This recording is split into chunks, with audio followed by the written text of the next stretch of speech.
마태복음 10장 16절에서 33절입니다. 16절.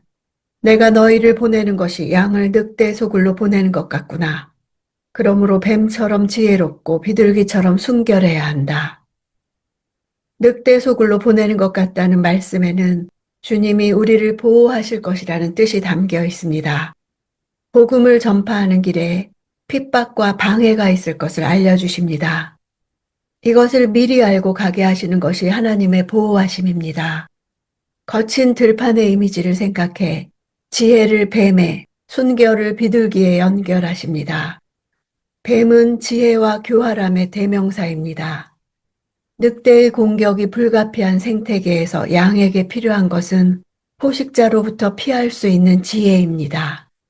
하지만 그 내면에 언제나 순결함을 잃지 말아야 합니다. 지혜를 적극적으로 활용하는 것과 순결을 흠없이 지켜나가는 것은 자칫 서로 충돌될 수 있습니다. 순결함이 없는 지혜는 간교함이 되고 지혜가 없는 순결은 무모함이 되기 때문입니다. 이 악한 세상 가운데서 제자의 사명을 이루기 위해서는 이 둘의 균형을 적절히 이루어 나가는 것이 반드시 필요합니다. 그러기 위해서는 때마다 민감하게 성령의 도우심을 구해야 합니다. 실질적으로 지혜를 주시고 그러므로 순결을 지키는 삶을 살게 하시는 것은 성령의 능력입니다. 21절. 형제가 형제를, 아버지가 자식을 배신해 죽게 만들고 자식이 부모를 거역해 죽게 만들 것이다. 제자들의 복음 선포 사역에 대한 적대적인 반응이 가장 가까운 관계인 가족 안에서 일어날 것에 대해 예언하십니다. 이는 마지막 때에 일어날 종말론적 현상 중의 하나입니다. 죽음에 넘겨주는 대상이 가족이라는 사실은 대단히 참혹한 일입니다. 당시 팔레스틴에서 가장 보편적인 문화적 코드 중 하나인 명예와 수치의 관점에서 유대교든 이방 종교든 가족의 전통적 신앙을 떠나 다른 종교로 옮기는 배교는 가족의 명예를 더럽히는 수치스러운 행동이었습니다. 배교자를 둔 가족들은 부득불 그를 공동체의 심판에 내어줘야 합니다. 가족의 기본적인 윤리마저 지켜지지 않을 정도로 신앙에 대한 핍박이 심할 것을 경고하는 메시지입니다. 22절. 너희는 내 이름 때문에 모든 사람에게 미움을 받을 것이다. 그러나 끝까지 견디는 사람은 구원을 받을 것이다. 23절. 이 도시에서 핍박하면 저 도시로 피신하라. 내가 진실로 너희에게 말한다. 너희가 이스라엘의 모든 도시들을 다 돌기 전에 인자가 올 것이다.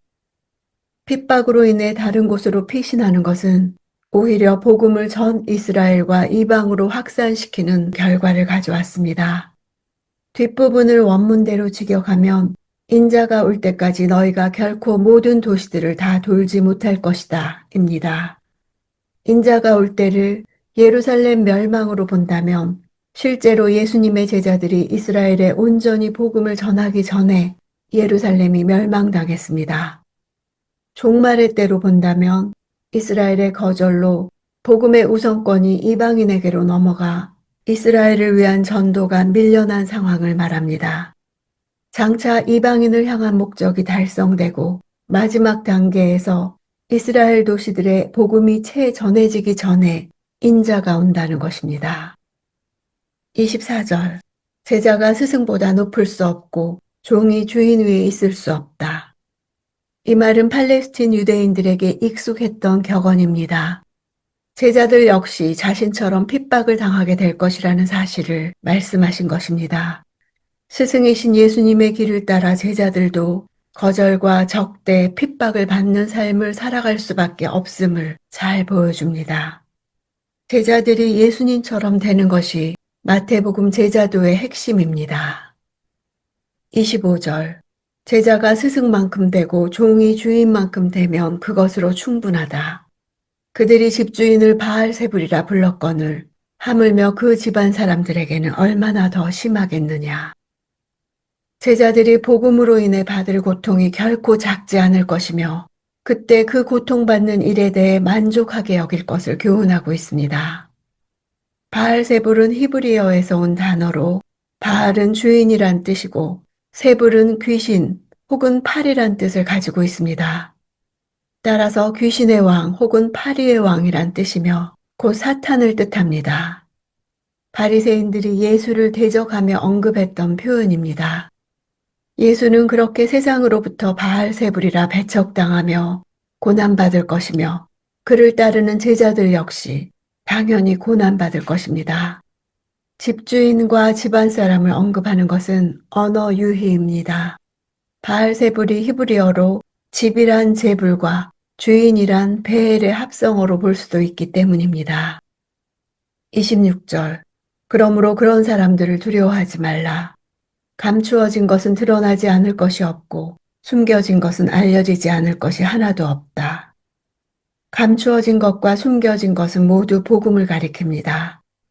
지금 사람들이 복음을 알지 못하고 오히려 복음을 전하는 자들을 핍박하고 있지만 언젠가는 사람들이 복음이 진리라는 사실을 깨닫게 될 날이 올 것이라는 사실을 강조하고 있습니다. 드러날 것, 알려질 것이란 미래 수동형으로서 행위의 주체는 하나님이십니다. 하나님이 모든 것을 계시할 것이고 하나님 앞에 숨겨질 어떤 것도 존재하지 않음을 강조합니다. 하늘나라를 선포하는 과정에서 마주할 모든 박해도 장차 하나님 앞에 그 실체와 의미가 적나라하게 드러날 것입니다. 제자들이 박해를 당하는 것은 하나님의 무능과 무관심의 결과가 아니라 하늘나라를 성취해 가시는 하나님의 열심의 결과입니다. 그러니 두려워할 것이 없습니다. 32, 33절. 누구든지 사람들 앞에서 나를 시인하면 나도 하늘에 계신 내 아버지 앞에서 그를 시인할 것이다. 그러나 누구든지 사람들 앞에서 나를 부인하면 나도 하늘에 계신 내 아버지 앞에서 그를 부인할 것이다. 시인과 부인이라는 두 단어의 대조는 인간의 구원에 있어서 바로 그 당사자가 반드시 해야 할 부분이 있다는 사실을 말해줍니다. 즉, 온전한 구원이란 마음에서의 작용으로만 얻는 것이 아니고 입을 통해 직접 시인하는 행위가 반드시 뒤따라야 합니다. 사람들 앞에서란 하나님을 시인하는 행위가 공개적이며 배교자로 낙인 찍힌 그 입장을 고수하는 것입니다. 실제로 2000년 기독교 역사는 성도가 고난받고 순교당하는 고난의 역사였습니다. 세상의 대적과 믿음의 끝까지 견딜 것은 성령이 함께 하시기 때문입니다. 진정한 제자는 거절과 박해에 대해 두려워하기보다 하나님이 어떤 분이신지 생각해야 합니다.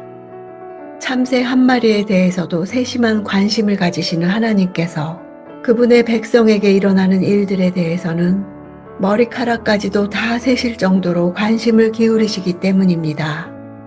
복음을 거부하는 사람에게는 성경 지식보다 내 삶에 적용한 성경 한 구절이 더 영향력이 있습니다. 실제 복음을 살아내는 사람의 능력이 설득력이 있습니다. 고난의 때에도 말씀하시는 하나님에 대한 신뢰로 어떤 상황에서도 낙심하지 말고 구원을 이룹시다.